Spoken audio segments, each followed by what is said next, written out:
Everyone welcome to Chandigarh civil services. Myself Ankush Sharma. Students, आज के lecture में हम डिस्कस करेंगे यूनिफॉर्म सिविल कोड का historical perspective. Uniform civil code अभी लाइमलाइट में चल रहा है, discussions and debates are going on. Uniform civil code का पॉलिटिकल एंगल वेग सर ने डिस्कस किया हुआ है। स्टूडेंट्स, अगर आपने वो वीडियो लेक्चर नहीं देखा है देन आप उसको देख सकते हैं, गो थ्रू हो सकते हैं। मेरे लेक्चर का जो ऑब्जेक्टिव रहेगा वो होगा इसका हिस्टोरिकल पर्सपेक्टिव आपको समझाना। इसको समझने के लिए हमें जस्टिस सिस्टम को समझना पड़ेगा एंशिएंट टाइम्स। फर्स्ट क्वेश्चन आता है एंशिएंट टाइम्स में इंडिया में जस्टिस कैसे डिलीवर होता है। देन स्टूडेंट्स, अगर हम महाभारत को देखें तो महाभारत में एक लाइन मिलती है, इसमें बोला गया है कि अगर किंग अपनी रिस्पॉन्सिबिलिटी को पूरा नहीं कर रहा है देन उसको पागल कुत्ते की तरह मारा जा सकता है। ये लाइन अगर आप देखेंगे तो क्लियर है कि किंग डिक्टेटर नहीं बन सकता, किंग के ऊपर सर्टन रेस्ट्रिक्शंस होते हैं। इसी टाइप से स्टूडेंट अर्थशास्त्र को देखते हैं तो अर्थशास्त्र रिटन बाय कौटिल्य। अर्थशास्त्र में कौटिल्य क्लियर कट केसेस को टू टाइप्स में डिवाइड करते हैं। First criminal cases, second civil cases. Criminal cases को आप फौजदारी केसेस भी कहते हैं एंड सिविल केसेस। अब ये जो स्टूडेंट केसेस हैं इनको हियर करने के लिए भी टू टाइप्स के कोड अर्थशास्त्र में मेंशन किए गए हैं। क्रिमिनल केसेस को हियर करने के लिए जो कोड्स एस्टेब्लिश किए गए या मेंशन किए गए अर्थशास्त्र में स्टूडेंट्स, इनका नाम है कंटक शोधन। कंटक शोधन। सेकंड, सिविल केसेस को हियर करने के लिए जो कोड्स एस्टेब्लिश किए गए और मेंशन किए गए अर्थशास्त्र में, इनका नाम है धर्म स्थानीय और धर्म स्थीय। ये दोनों नेम आपको मिल जाते हैं। तो स्टेप से ये टू टाइप्स के कोड एस्टेब्लिश किए गए हैं अकॉर्डिंग टू अर्थशास्त्र। स्टूडेंट, यहां पर इन कोर्ट्स में लोगों को जस्टिस डिलीवर किया जाता है। गुप्तास के पीरियड की अगर हम बात करें, गुप्तास के पीरियड में बहुत सारी इंडिया में लॉ बुक्स लिखी जाती हैं। फॉर एग्जांपल पारशर स्मृति, साथ में आप देखेंगे स्टूडेंट्स तो नारद स्मृति, इस टाइप से बहुत सारी लॉ बुक्स लिखी गई हैं। इन लॉ बुक्स के अकॉर्डिंग जस्टिस डिलीवर होता था। देन हर्षवर्धन की डेथ के बाद दो बुक्स हैं जो इंडिया में बहुत ज्यादा फेमस होती हैं। ये बुक्स हैं स्टूडेंट दाय भाग एंड सेकंड बुक है मिताक्षरा। मिताक्षरा एंड दाय भाग का जो मेन ऑब्जेक्टिव है वो है प्रॉपर्टी से रिलेटेड जो भी डिस्प्यूट्स हैं उनका सॉल्यूशन प्रोवाइड करना। ठीक है स्टूडेंट्स, अब हम देखते हैं इंडिया में प्रॉब्लम कहां से स्टार्ट होती है। तो इंडिया में प्रॉब्लम स्टार्ट होती है केसेस को लेकर जब मुस्लिम इन्वेडर्स आते हैं। मुस्लिम कॉन्क्वेरर्स अपने साथ एक न्यू रिलीजन, एक new society, new concepts, new rules and regulations को लेकर आए थे। तो मुस्लिम इन्वेडर्स के साथ स्टूडेंट इंडिया में अब ये डिस्प्यूट स्टार्ट हो जाएगा कि अब जो जस्टिस डिलीवर होगा वो किस टाइप से होगा। फॉर एग्जाम्पल, अब हिंदू जो रूल्स एंड रेगुलेशन हैं जो उनके धर्मशास्त्र में दिए गए हैं उनके अकॉर्डिंग जस्टिस डिलीवर किया जाएगा, और जो शरिया है मुस्लिम लॉ है उसके अकॉर्डिंग जस्टिस डिलीवर किया जाएगा। देन मुगल्स के पीरियड की बात करते हैं। मुगल्स का जो पीरियड है स्टूडेंट्स, उस टाइम पर फिर से हम देखते हैं कि केसेस को टू टाइप से डिवाइड किया गया, criminal cases and criminal cases. Second student civil cases. अगर हम सिविल केसेस की बात करें देन मैरिज, प्रॉपर्टी का कोई डिस्प्यूट है, डिवोर्स से रिलेटेड कोई डिस्प्यूट है, मेंटेनेंस का कोई डिस्प्यूट है, सक्सेशन को लेकर कोई डिस्प्यूट है, तो इस टाइप के केसेस सिविल केसेस में आएंगे। क्रिमिनल केसेस में चोरी, किसी को मार देना, किसी को इंजर्ड कर देना, ये सारे केसेस क्रिमिनल केसेस में आएंगे। देन मुगल्स पीरियड में क्या हो रहा है स्टूडेंट, आप याद रखिए, अगर क्रिमिनल केस है देन यहाँ पर जो लॉ अप्लाई होगा, आपको याद रखना है ये होगा शरीयत या शरा। तो शरीयत के अकॉर्डिंग यहाँ पर फैसला दिया जाएगा, और शरीयत में इस बात पर फोकस किया जाता है कि आपने किसी दूसरे बंदे को फॉर एग्जांपल कैसे मारा है। जैसे आपने उसको जो है छत से धक्का देकर मार दिया, या आपने उसको जला दिया है, या आपने उसको तलवार से मारा, उस बेस पर जो है आपको सजा दी जाएगी। तो शरिया में या शरा में इंटेंशन को नहीं देखा जाएगा कि आपने क्या किया है या आपने कैसे मारा है बंदे को, उस बेस पर सजा दी जाएगी, पनिशमेंट दिया जाएगा।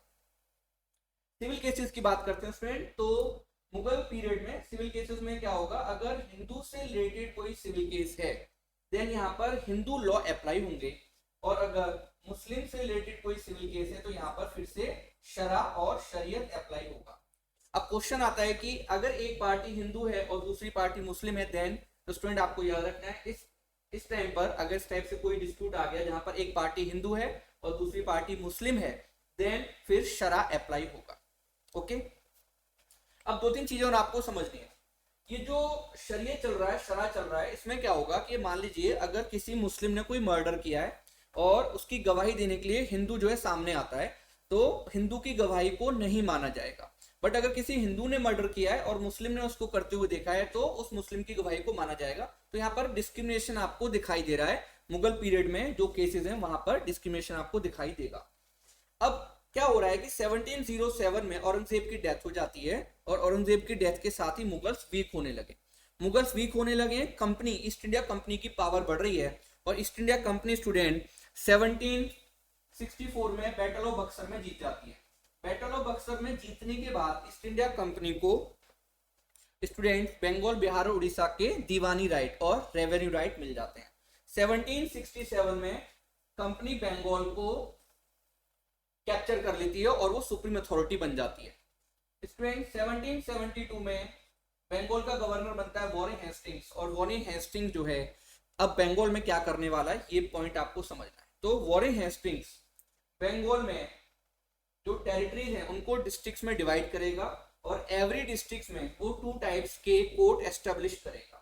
फर्स्ट टाइप के जो कोर्ट है स्टूडेंट उनको बोला जाएगा सिविल कोर्ट्स, और सेकंड टाइप के जो कोर्ट्स उनको बोला जाएगा क्रिमिनल कोर्ट और फौजदारी कोर्ट।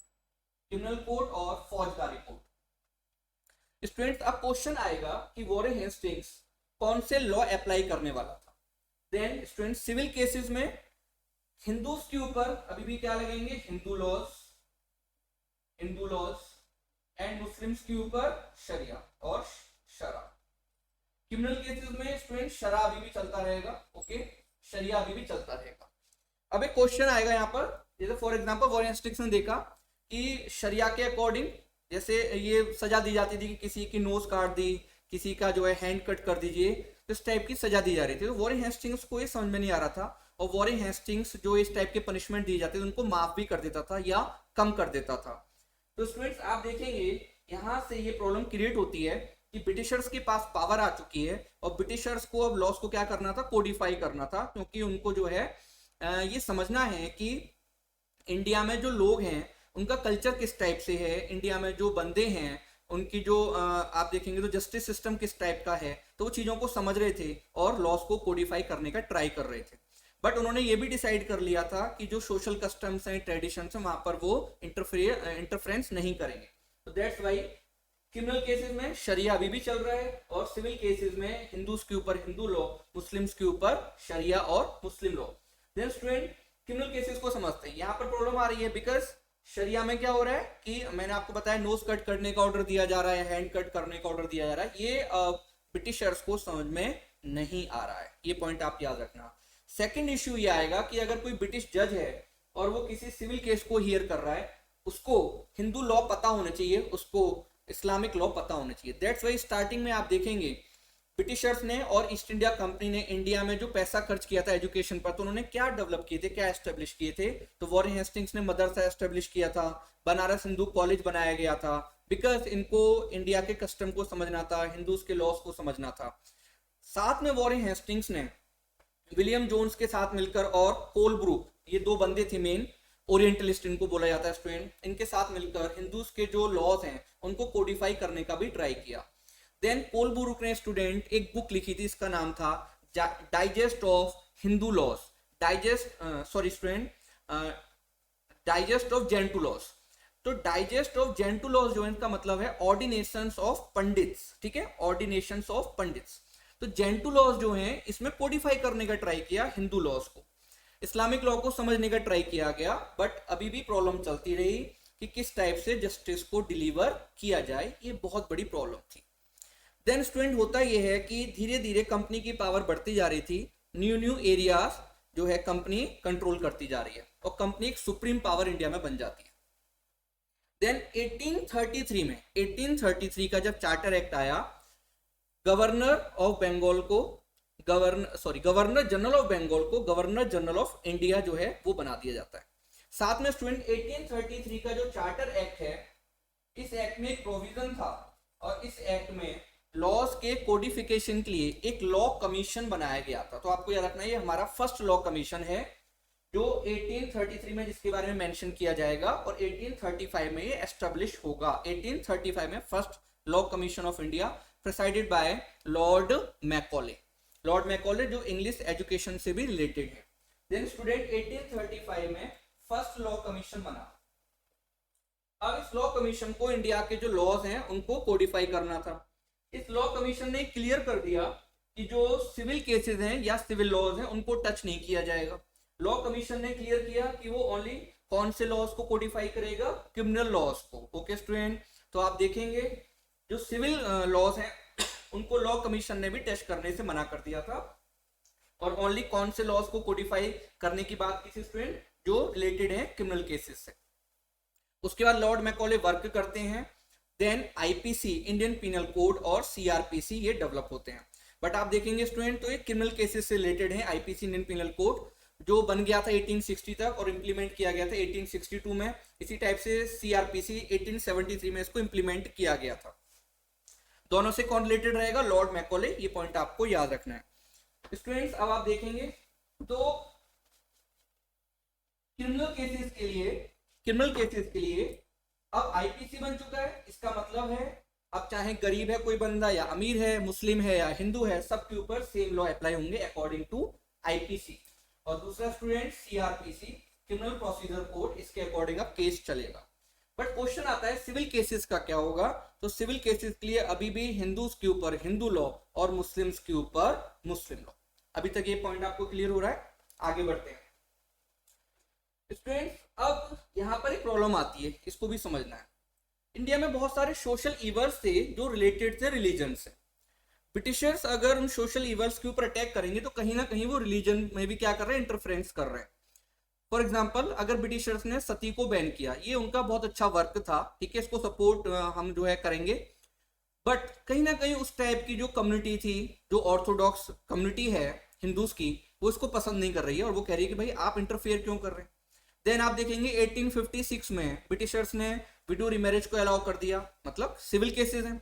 तो सिविल केसेस के लिए आपने एक एक्ट बना दिया था और यहाँ पर भी जो हिंदू रिलीजन है उससे रिलेटेड है मैरिज, तो वहां पर आपने इंटरफियर किया। तो दैट्स वाई हिंदूज जो है वो परेशान थे, नाराज थे। और ब्रिटिशर्स को भी ये लगता था कि बिकॉज हमने ये सती को बैन किया है, हमने विडो रिमैरिज को अलाउ कर दिया था, दैट्स वाई रिवॉल्ट हुआ था 1857 का। दैट्स वाई स्टूडेंट 1857 के बाद ब्रिटिशर्स ये डिसाइड करते हैं कि जो कस्टम्स हैं, सोशल कस्टम्स ट्रेडिशंस, उसमें वो इंटरफियर अब नहीं करेंगे आगे से। बट इंडिया में एक अवेकनिंग आ रही थी, एक आप देखेंगे तो सोशल रिफॉर्म्स का एक एरा आ रहा था और उस एरा में केशव चंद्र सेन और हमारे बहुत सारे रिफॉर्मर्स हैं जैसे बीएम मालाबरी, ये सब लोग जो हैं ये अब सोशल रिफॉर्म्स चाहते हैं और ये ब्रिटिशर्स के ऊपर प्रेशर क्रिएट कर रहे थे। दैट्स वाई ब्रिटिशर्स को कुछ एक्ट बनाने पड़े थे, जैसे for example age of consent act, Sharda act वगैरह। बट हम ये देखते हैं स्टूडेंट, ये जो भी एक्ट लाए गए थे ये हिंदूज के जो सोशल कस्टम्स हैं उनको चेंज करने के लिए लाए गए थे। हिंदूज के जो सिविल केसेस हैं उनसे रिलेटेड थे। मुस्लिम्स के सिविल केसेस को या दूसरी कम्युनिटीज के सिविल केसेस को ब्रिटिशर्स ने टच नहीं किया था। हाँ, हम देखेंगे तो कुछ एक्ट जरूर बना दिए गए थे, बट वो शरीयत के अकॉर्डिंग या उनके जो रिलीजन है, रेस्पेक्टिव रिलीजन, उनके अकॉर्डिंग ही बनाए गए थे। फॉर एग्जाम्पल शरिया को जो है इंप्लीमेंट करने के लिए 1937 में शरीयत एक्ट बनाया गया था, जिसके अकॉर्डिंग जो मुस्लिम के केसेस को, सिविल केसेस को देखा जाएगा, बट उसमें भी शरा जो है वो इंप्लीमेंट किया जाएगा। तो ये प्रॉब्लम चल रही थी। इसका मतलब है कि क्रिमिनल केसेस के लिए तो आपने सेम लॉ बना दिए थे, बट सिविल केसेस के लिए अभी आपने जो है सेम लॉ अप्लाई नहीं किए थे। अब स्टूडेंट्स क्वेश्चन ये आता है कि ब्रिटिशर्स को जो है जो सिविल केसेस उनको कोडिफाई करना था, बट वो मुस्लिम्स के जो सिविल केसेस उनको टच नहीं करना चाह रहे थे, बिकॉज उनको डर लगता है कि अगर स्टेप से उन्होंने कुछ किया इंटरफेरेंस तो रिवोल्ट वगैरह हो सकता है। दैट्स व्हाई क्या होता है कि 1940s के आसपास हिंदूज के जो लॉज हैं, सिविल लॉज, उनको कोडिफाई करने के लिए एक कमेटी बनाई जाती है और इसको जो है हिंदू लॉ कमेटी भी बोला जाता है। BN राव के अंडर में, BN राव के अंडर में बनाई जाती है। इस कमेटी ने कुछ रिकमेंडेशंस दी और उसके बाद स्टूडेंट 1946 से हमारा कॉन्स्टिट्यूशन जो है, जो आज की डेट में हमारा कॉन्स्टिट्यूशन है, उसको बनाया जाने लगा कैबिनेट मिशन के अंडर में। देन एक टास्क और सामने था, वो था जो सिविल केसेस हैं उनको कोडिफाई करना, सिविल लॉस को कोडिफाई करना। अब डॉक्टर BR अम्बेडकर जी, आप देखेंगे स्टूडेंट, तो जो हमारे फर्स्ट लॉ मिनिस्टर भी हैं, doctor B are Ambedkar ji ने एक बिल जो है वो बनाया। इस बिल का नाम था Hindu code bill. Hindu code bill बनाया गया, ये पार्लियामेंट में इंट्रोड्यूस किया जाता है, बट पार्लियामेंट में इसको बहुत ज्यादा अपोज किया गया, बिकॉज आप इसका नाम देखेंगे हिंदू कोड बिल। हिंदू अब किसको बोला गया, तो हिंदू जो है स्टूडेंट, इसमें हिंदू को डिफाइन किया गया जो पारसी, क्रिश्चियन, मुस्लिम और ज्यू नहीं है, वो हिंदू है। इसका मतलब ऑटोमेटिकली जैन, बौद्ध एंड सिख हिंदू जो है उसमें जो वर्ड यूज किया गया उसमें ये इंक्लूड हो जाएंगे। Then student, Hindu code bill introduce किया गया, बहुत ज्यादा इसका पोजीशन हुआ पार्लियामेंट में, रोड्स पर जो है मंक्स वगैरह ने इसको अपोज किया। उसके बाद जवाहरलाल नेहरू जी ने इसको वापस ले लिया। इस इश्यू पर डॉक्टर बी आर अम्बेडकर ने रिजाइन कर दिया। देन जो हमारे प्राइम मिनिस्टर नेहरू जी उस क्या करते हैं, हिंदू कोड बिल जो था उसको 4 पार्ट्स में डिवाइड कर देते हैं, और 1955-56 के आसपास ये जो अलग अलग पार्ट थे, 4 पार्ट्स, उनको जो है पास करा देते हैं। इसमें स्टूडेंट अगर हम पार्ट्स को देखेंगे तो Hindu marriage act, Hindu succession act, Hindu minority and guardianship act and Hindu adoption and maintenance act. तो ये 4 एक्ट जो है अलग अलग पार्ट्स में इनको पास करा दिया गया, और इस टाइप से हिंदूज के जो सिविल लॉज थे उनको कोडिफाई कर दिया गया। बट स्टूडेंट क्वेश्चन ये आया कि जो दूसरी कम्युनिटीज हैं जो हिंदू वर्ड में इंक्लूड नहीं है, उनका क्या होगा, तो वहां से प्रॉब्लम क्रिएट होती है। तो यहाँ पर हम देखेंगे स्टूडेंट, जो मुस्लिम सोसाइटी है वो अभी भी जो है कैसे गवर्न हो रही थी, तो 1937 का जो एक्ट है जो शरिया के अकॉर्डिंग जो है चीजों को अप्लाई करता है। तो स्टूडेंट अब यहाँ पर एक क्वेश्चन आया कि फॉर एग्जाम्पल अगर हिंदूज को डिवोर्स लेना है तो वो कोर्ट के थ्रू हो सकता है, मेंटेनेंस कोर्ट जो है डिसाइड करेगा। बट अगर आप मुस्लिम कम्युनिटी की बात करें तो सबसे बड़ा इश्यू ये रहा कि जो मुस्लिम वीमन हैं उनके राइट नहीं थे शरा में, बिकॉज वहां पर देखा गया कि ट्रिपल तलाक दे दिया गया, और भी बहुत सारे तलाक के जो है कॉन्सेप्ट हैं, बट ट्रिपल तलाक मेन था जहां पर आपने ऑन द स्पॉट तलाक दे दिया। उसके बाद हलाला का एक इशू रहा स्टूडेंट, हलाला का इशू अभी भी चल रहा है, ट्रिपल तलाक का इशू था, प्रॉपर्टी में जो डॉटर का जो शेयर होगा वो एक इशू रहा, तो ये इशू चलते रहे। दैट्स वाई अभी हम देखेंगे तो सारी कम्युनिटीज के लिए, इंडिया में जितनी भी कम्युनिटीज हैं उनके लिए एक कॉमन सिविल कोड की बात हो रही है जिसका नाम है यूनिफॉर्म सिविल कोड। तो इसका हिस्टोरिकल पर्सपेक्टिव था। अब इसको कैसे इंप्लीमेंट किया जाएगा, कैसे बिल को लाया जाएगा, कैसे पास किया जाएगा, इसके क्या पॉजिटिव जो है गेन्स होंगे, क्या नेगेटिव होंगे, ये चीजें जो है वो वेग सर ने जो है डिस्कस की हुई है। दैट्स वाई मैं उनको डिस्कस नहीं कर रहा हूँ। ओके स्टूडेंट, तो मेरा ऑब्जेक्टिव था इस लेक्चर में आपको हिस्टोरिकल पर्सपेक्टिव को समझाना। ठीक है students, thank you very much.